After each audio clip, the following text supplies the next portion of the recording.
As you know, in Iran at the moment, the media, by and large, are controlled by the Ministry of Islamic Guidance and Culture. Nevertheless, there are newspapers that belong to various factions who have got the right to criticize the judiciary, the executive, as well as make comments about various aspects of life. However, there are certain what they call red lines that you cannot really go beyond that. Issues of importance for national security, or the position of the supreme leader, or the religion of Islam. Other topics among various factions are openly discussed. However, as you know, Iranians are ever present on the internet. There are so many. Persian apparently is the fourth or fifth languages using the internet globally. So quite a lot of people who cannot express themselves in the media often express themselves in blogs on the internet, and is very common. Yes, there are people who are arrested or tried for breaking the law or undermining national security or undermining religion or creating disturbance among the people. There are various laws are used. What has changed since President Khatami came to power about a decade ago was that before the arrests were much more in secret. Now they're openly arresting people and trying them with various things that come.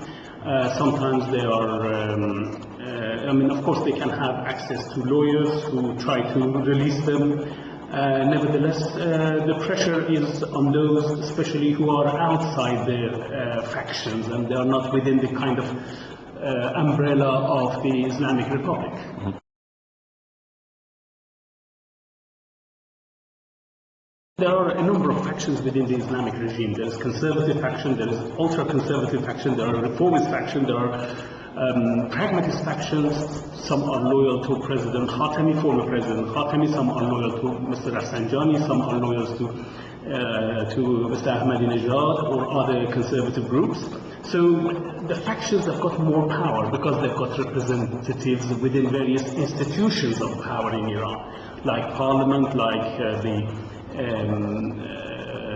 security and military organizations. So there is not a homogeneous system. Because it's not homogeneous, there are always people find rooms in between different factions to express themselves.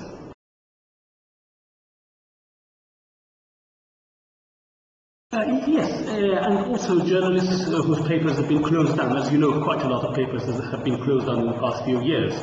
And it's done through either the Ministry of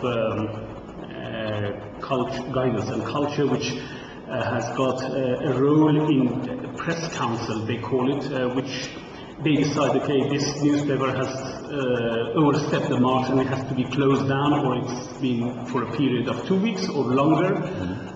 Quite a lot of what is interesting, in fact, despite the fact that there are lots of clampdown on political reporting and investigative journalism, nevertheless, issues are expressed, and quite a lot of journalists, independent even journalists, are working on non-political issues, on social and cultural issues, which is not always to the liking of the government. So it's a very interesting scene. Political reporting is very difficult. For that reason, people inside the country are often listening to media outside the country, such as the BBC or Voice of America and others, or getting the news they want from the internet. Although they filter the internet, they stop certain sites to report, they block them. At the same time, people, what they do, they got used to finding what they call it filter breakers. They get this proxies, and through proxies they manage to go into the sites that they want to read. So the news circulation goes on. But the government, especially under Mr. Ahmadinejad, is trying to limit the scope of investigative journalism and criticism of economic, social and other policies that the government may have.